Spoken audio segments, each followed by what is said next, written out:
everybody, what's up? My name is Mackenzie. And I'm Jonathan. We are husband and wife, and we'd like to welcome you to TerreDice. And today we're taking a look at a game called Sweetlands, coming to Kickstarter now by the publisher Uchiba Koya, who previously brought a game we enjoyed, Ostia. So in this game, the king of Sweetlands has eaten himself into indulgence and basically has a sugar death. So we need to see who is going to become the next ruler of Sweetlands. So we're going to be competing and expanding our territories of deliciousness. So if that sounds like something you might want to play, then just keep watching. So Sweetlands is ultimately a tile-laying Euro game where you are trying to build out your own kingdom, connect it with these bridges that will flip over tiles, which can be activated again when you put buildings on them.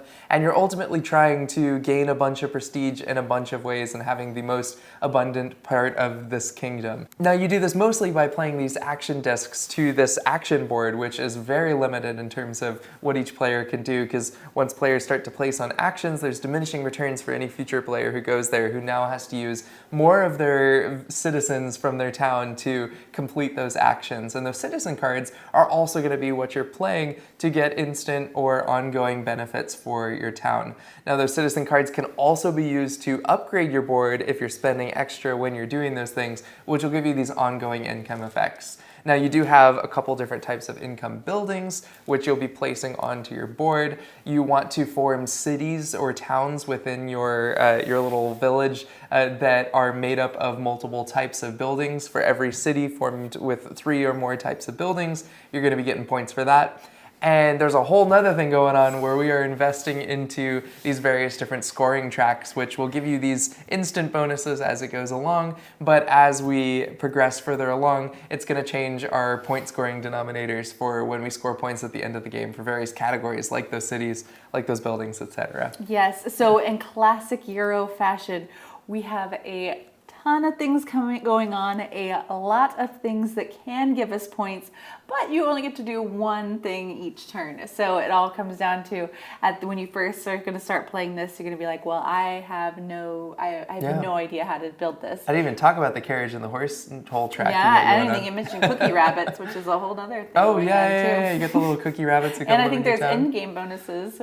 There's tiles. Yeah, I mean, there's a bunch of stuff going on in this game. Honestly, it's one of those games where you start playing it and you start counting how many actions you actually have, and you're like, I don't see how I'm going to do anything by the time this game is over. It gave us a suggested scoring for the first time you play. I was like, well, I don't know how to do that, but but it is one of those games where I think as you learn how to play it, you really see in also that classic Euro sense how you can cascade, and while you may have one action on a turn, you're really going to see how that propels, and it goes it just is dominoes. Well, if I do this and this and this and this and this happens, So this is ultimately a game about going up the right tracks, right? You know, you're going to be competing against other players.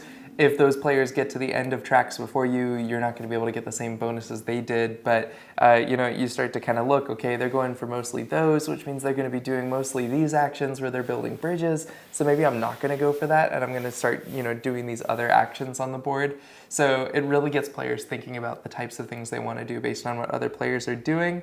So in that sense, there is a decent amount of interaction, but you are building on your own board. So with those 6 cards that you have at the beginning, I did find it really interesting how you can either play the power that you have on them, or almost all the time, you have to spend that card to be able to do those actions that you're doing, or the resources. And the resources are going to be super tight as well, so it's also about maximizing that. If you've played Terraforming Mars, similar kind of okay, I've got income and I'm getting some little amount of resources each time. Those will go up and down as you can spend, your income ability to be able to do things, or increase your income ability as you focus on certain tracks.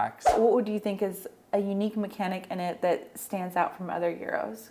Yeah, sure. I think the action system, for one, I love a game that allows multiple players to take the same action with no sort of restriction other than that you're potentially severely limiting your future options by spending multiple citizens to go somewhere someone has already been. The first person will spend 1 card, second person 2 cards, third person 3 cards, or the same person 2 or 3 times. So you can do the same action multiple times.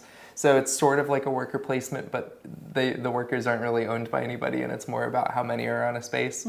I would say also there's a ton of sort of replayability in the sense that your map is going to be different, your board is going to be different, so you have this little inlay that you slide into your board, which gives you your own unique powers and your own starting resources and your own like special action that you get to do during different phases of the game, whether it's a income action or whether it's something else. So if you're used to watching our other games that we usually do on this channel, this is going to be a lot like a heavier version, just a more heavy game. However, we do like to play these games off camera, so we enjoyed getting to play the Zero as well. As far as components go, always impressed with Uchibakoya's components. Specifically, they use like multiple glued together pieces of wood for like, at least I think that's how they do it, for like the carriages and stuff, which is not something I ever see with games. The screen printing on the wooden tokens is extremely nice. You have these cool dual layer boards that let you slip in a player sheet into the middle of them, so you have like different placement actions and things. So those are always like really, really cool things. The color scheme looks fantastic for the game. A lot of really cool stuff to like about the visuals of the game. This is now live on Kickstarter. If you're watching this on our YouTube channel, then you can go and click the link down below and it will take you right over to that Kickstarter so you can help bring this game to life. We really enjoyed Ostia. It was also a pleasure to be able to check out Sweetlands, and so we know this publisher is trustworthy in bringing the product to you in a full finished state. So we really appreciate that.